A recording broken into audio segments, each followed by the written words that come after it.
kalau kita, ya saya ini pemain bola juga ya. Main sampai kemana-mana itu. Kemana-mana. Di Kupang, di seputaran NTT, pernah juga ke Jawa. Sebagai pemain. Pernah ke Jakarta juga, menjadi pemain sepak bola. Dari PSK Kupang, juga dari Undana. Per PSK Kupang juga berarti. PSK Kupang. Wah, apalagi sebelumnya juga waktu SMA pernah mengambil bagian dalam pentas Eltari Memorial Cup di Sumba Barat dari Persib. Kemudian di Persib sendiri dalam event yang sama saya sudah pernah ikut 3 kali ya. Ikut Eltari Memorial. Ikut Eltari Memorial. Waduh, berarti ini senior Persib juga nih Bapak? Ya. Luar biasa sekali. Terus setelah 3 tahun, kurang lebih 3 tahun berjalan dan menjabat sebagai Bupati dan Wakil Bupati ini, saya dengar, saya dari jauh dari Kupang Bapak, saya dengar banyak menuai kritik nih Bapak. Oh ya. Tanggapan Bapak? Tahun politik ini semakin memanas dan yang saya dengar, entah betul atau salah, ini paket heri-heri sudah tidak sejalan lagi nih ke depannya nih. Tanggapan Bapak ini seperti apa? Ya.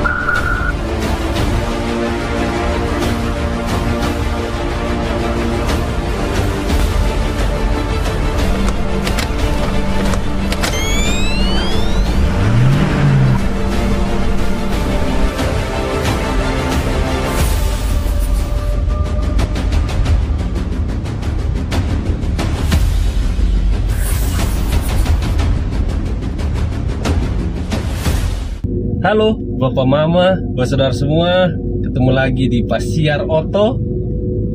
Gas jangan rem. Gas jangan rem, luar biasa sekali. Hari ini Pasiar Oto kedatangan tamu yang sangat spesial. Terima kasih banyak Bapak Wakil Bupati Manggarai, Bapak Heri Ngabut sudah mau diajak Pasiar Oto. Oke. Apa kabar Bapak? Baik. Aduh, lama tidak jumpa nih Bapak. Ya, itu sudah. Terakhir tahun lalu Bapak. Tahun lalu tapi tidak sempat ya. Iya betul Bapak, sibuk sekali dengan agenda yang sama nih. Betul. Dan tahun ini akhirnya bisa ketemu lagi dan bisa luangkan waktu. Terima kasih banyak Bapak sudah mau diajak ke Pasiar Oto. Bagaimana rasanya jadi Pak Wakil Bupati ya, selama 3 tahun?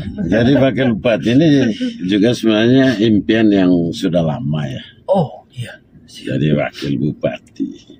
Karena 2010 juga saya sudah mulai meniti impian itu. Hanya karena ada bagian dari proses itu yang tidak kesampaian. Iya.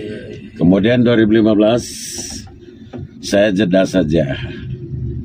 Tetapi kemudian di tahun 2020 saya coba mengambil langkah yang lebih berani, mendampingi Pak Bupati sekarang Pak Heri Nabit jadi wakilnya, dan impian itu kesampaian.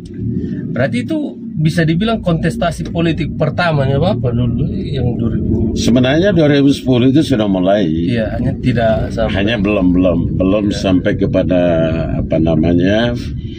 belum sampai kepada proses pemilihan di mana kita mengantongi semua persyaratan yang ditentukan sebagai dalam kontestasi ya. Siap Bapak. Ya proses sampai di partai saja waktu itu. Iya. Tapi karena partai tidak mencukupi akhirnya kita kandas di situ. Kandas di situ. Luar biasa. Mungkin jalannya di tahun 2020. 2020. Oke Bapak, sebelum kita lanjut bahas politik Bapak, saya minta tolong kita flashback sedikit Bapak. Bapak sharing sedikit seorang Wakil Bupati Manggarai dulu waktu masih muda tuh seperti apa sih Bapak? Iya, zaman-zaman kita muda ya, zaman masih penuh energi, penuh semangat, punya impian, punya cita-cita tinggi sebagai orang muda. Iya. Tapi zaman-zaman itu lebih kepada penguatan secara teoretik melalui lembaga-lembaga pendidikan yang ada mulai dari SD sampai perguruan tinggi. Cita-cita setinggi langit sebagai orang muda dengan semangat dan spirit yang ada. Lalu kemudian sejak 92 masuk ke dunia kerja sebagai seorang PNS. Oh, ya. Jadi abdi masyarakat dan jadi abdi negara. Tentu beda antara teori praktek. Tapi kemudian saya harus mengatakan pada kesempatan ini bahwa hari-hari ini kita juga bisa melayani dengan baik itu. Tentu juga tidak bisa terlepas dari pengalaman masa lalu kita. Ketika kita digembleng pada berbagai level jenjang pendidikan kita. Dengan demikian, dari pendidikan formal masuk ke dunia praktis, pertalian dua hal ini menjadi penting ketika kita terpanggil menjadi pelayan sebagai PNS. Apalagi menjadi sebagai jabatan publik sebagai wakil bupati sekarang. Siap, luar biasa. Berarti masa muda dulu juga beta dengar-dengar olahragawan juga dulu. Iya, dulu kita, ya saya ini pemain bola juga ya. Main sampai kemana-mana itu. Kemana-mana. Di Kupang, di seputaran NTT, pernah juga ke Jawa. Sebagai pemain. Pernah ke Jakarta juga menjadi pemain sepak bola dari PSK Kupang, juga dari Undana. PSK Kupang juga berarti. PSK Kupang. Wah, apalagi sebelumnya juga waktu SMA pernah mengambil bagian dalam pentas Eltari Memorial Cup di Sumba Barat dari Persib. Kemudian di Persib sendiri dalam event yang sama saya sudah pernah ikut 3 kali ya. Ikut Eltari Memorial. Ikut Eltari Memorial. Waduh, berarti ini senior Persib juga nih Bapak. Ya. Luar biasa sekali. Terus Bapak terakhir itu di pemerintahan kalau tidak salah Kasat Pol PP kah Bapak? Atau? Bukan. Terakhir saya di Kesbangpol ya. Oh, terakhir di Kesbangpol. Jadi putar-putar lah. Pernah jadi camat hampir kurang lebih 5 tahun di Cancar, Kecamatan Ruteng. Siap. Setelah itu balik jadi kepala bagian hukum. Setelah itu jadi Kasat Pol PP. Kemudian belok lagi jadi asisten 1, asisten bidang kesra dan pemerintahan. Setelah itu dipercayakan lagi jadi kepala dinas perindustrian dan perdagangan dan koperasi. Kemudian masuk ke tubir berikutnya jadi kepala dinas perpustakaan dan ujungnya jadi kepala Kesbangpol Kabupaten Manggarai. Sebelum memutuskan untuk atau memang sudah saatnya pensiun waktu itu Bapak? Belum sebenarnya. Untuk eselon 2 itu kan batas masa kerjanya sampai 60 tahun. Ya, betul. Tapi karena saya mengambil event pilkada, maka waktu itu saya harus mengambil pensiun dini pada posisi betul. Usia 58. Betul Bapak. Oke Bapak. Jadi Bapak ini sebenarnya sudah ada di zona nyaman eselon 2 pemerintahan nih Bapak ya. Ya. Terus apa yang membuat Bapak tergerak untuk terjun berpolitik? Iya, politik itu bagian dari skenario merebut kekuasaan sebenarnya. Ya. Hanya dengan punya kekuasaan, orang bisa mengalihkan begitu banyak kebajikan, mengalihkan begitu banyak kebijakan. Tentu konteksnya adalah untuk melayani rakyat. Ya. Sesuai dengan input yang kita punya, ya sumber daya pemimpin dengan memiliki juga permodalan, keuangan, peralatan kerja. Kemudian ini bisa dialirkan untuk orang-orang yang sedang menanti itu kehadiran kita. Prinsipnya untuk melayani. Melayani Bapak. Ya. Oke. Terus saya kepingin tahu nih Bapak, perasaannya Bapak waktu mendengar pengumuman kalau paket heri-heri waktu itu ya, meraih suara terbanyak dan menjadi bupati dan wakil bupati. Perasaannya Bapak seperti apa nih? Iya, perasaan bangga ya. Sebenarnya karena ini sebuah perhelatan politik, hanya mau mengatakan bahwa kemenangan itu sebenarnya karena memperoleh sebagian besar kepercayaan dari rakyat, maka kita tampil sebagai kampion di situ, sebagai pemenang. Tidak luar biasa, tapi salah satu impian dari prosesi kehidupan, kita ingin jadi pemimpin, jadi wakil bupati, jadi bupati, kan begitu ya. Lalu setelah itu dengan fasilitas macam-macam yang diberikan oleh negara, dengan kekuasaan yang kita punya melalui perhelatan politik pilkada itu, satu saja tujuannya, supaya efektif memberikan pelayanan yang terbaik kepada rakyat Kabupaten Manggarai. Terus setelah 3 tahun, kurang lebih 3 tahun berjalan dan menjabat sebagai bupati dan wakil bupati ini, saya dengar, saya dari jauh dari Kupang Bapak, saya dengar banyak menuai kritik nih Bapak. Oh ya, ya tanggapan Bapak? Ya biasalah, saya kira siapapun dia pemimpin pada berbagai level harus siap menerima kritikan. Ya, saya kira tidak ada yang sempurna. Betul ada kritikan macam-macam, itu biasa. Tetapi rakyat juga perlu diedukasi untuk memahami kalau ada bagian-bagian yang tidak bisa dilaksanakan dengan baik. Tentu juga kita harus mengerti apa soal kita. Ya, membangun Manggarai sama juga di tempat lain. Di tengah pandemi COVID-19 yang melanda, bagaimana tidak? Maka itu juga menjadi persoalan. Semua uang lebih banyak diarahkan untuk urus rakyat kita karena COVID-nya. Maka praktis pelayanan bidang fisik untuk pembangunan di Kabupaten Manggarai secara fisik tentu tidak bisa dilaksanakan dengan sempurna karena uang itu banyak yang harus digiring untuk mengurus rakyat Manggarai terkait dengan pandemi 19. Betul. Tapi kan kebanyakan masyarakat tidak mau tahu itu apa ya. Mau apa yang dijanjikan itu yang dorong tuntut. Iya, antara dasolen dengan dasain. Iya. Antara rencana, impian dengan pelaksanaan, ya kadang-kadang pasti ada bagian yang tidak bisa dilaksanakan baik. Tapi secara politik terbaca melalui pertanggungjawaban kepala daerah kepada rakyat melalui lembaga DPRD tidak masalah. Ya, sebenarnya tidak ada masalah. Bahwa kemudian ada sebagian rakyat menilai kita gagal di situ, ya terserah dia. Tapi kalau butuh penjelasan silakan datang supaya kita bisa rasionalisasikan persoalan yang ada. Nanti langsung komplain di Bapak ya, biar nih dikasih tunjuk data-datanya. Ya, mereka main masyarakat kita, rakyat kita mengkritisi, mengevaluasi ada sejumlah kegagalan atau kekurangan yang terjadi.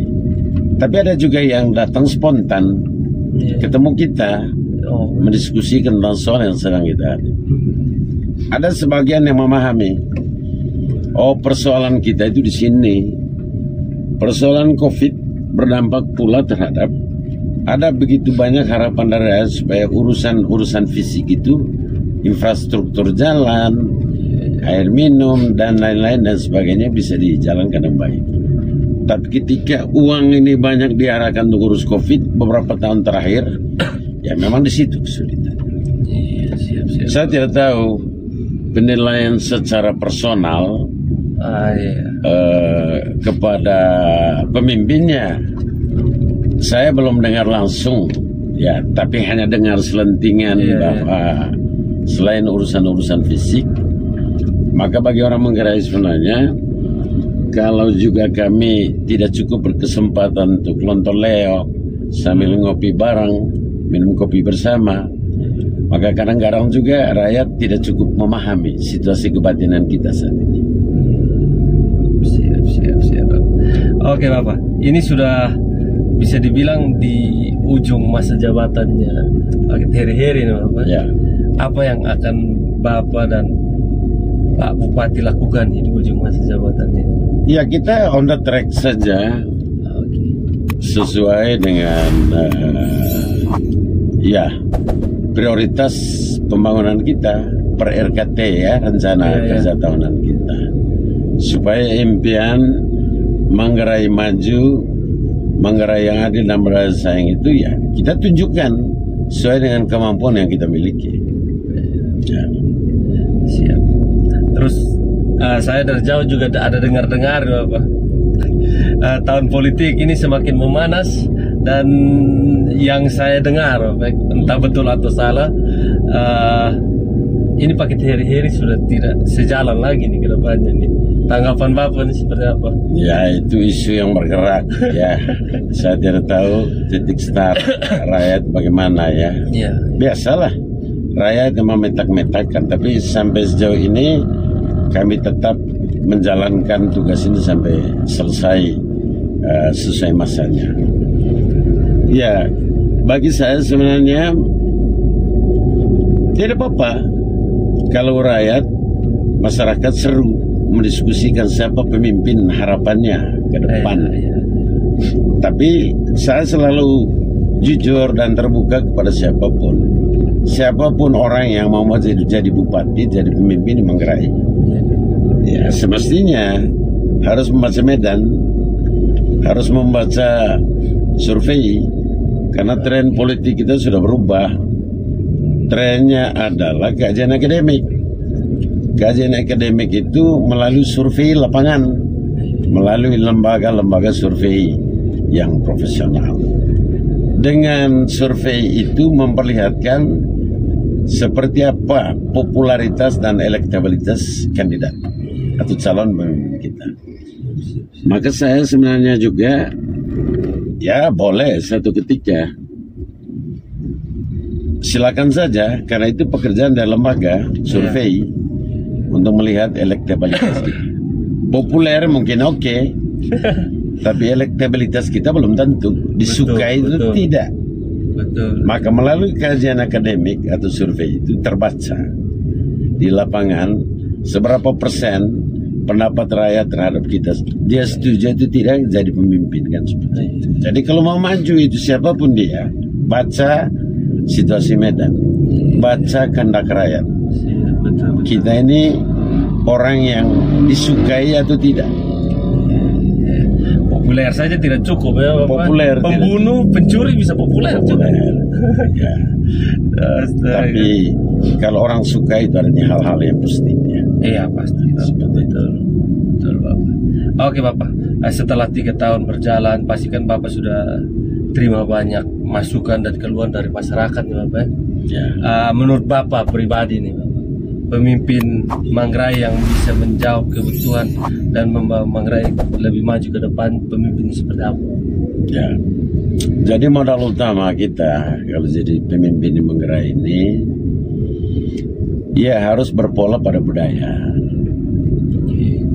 Jadi menjalankan kepemimpinan di bawah filosofi budaya sebagai orang Manggarai. Orang Manggarai itu sebenarnya tidak susah amat, tidak sulit amat. Jadi suka atau tidak itu satu saja rumusnya, perjumpaan, bertemu, duduk bersama. Selain memperlihatkan rasa persaudaraan, kebersamaan, tapi disitulah dimanapun tempatnya antara pemimpin dan orang yang dipimpin itu bisa secara terbuka curhat, mendiskusikan, mengevaluasi juga terhadap penyelenggaraan pemerintahan dan pembangunan di daerah. Kalau itu bisa dijalankan dengan baik, saya kira persoalan apapun bisa dikomunikasikan dengan baik, dan orang bisa terima itu juga sebagai kebenaran.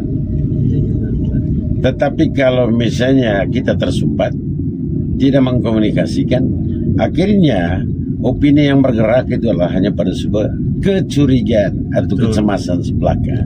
Betul. Akhirnya muncullah isu-isu di media-media sosial yang saat ini tidak bisa dikontrol. Itu biasa. Itu biasa apa? Tapi ya Kalau saya pribadi, saya selalu terbuka. Kalau rakyat mengkritisi, mengevaluasi kita, ya harap itu juga menjadi cambuk untuk kita bisa mengubah langkah perjalanan ke pemerintahan kita. Betul, Bapak. Oke, kritik juga kadang-kadang dibutuhkan ya Bapak. Bukan, hanya lewat kritik itu bisa membawakan perubahan. Iya, betul. Negara ini tidak pernah merdeka kalau tidak melalui sebuah kritik melawan penjajah. Betul. Pertamanya dia omong-omong, dia berkumpul, dia berkata-kata, lama-lama perang secara fisika.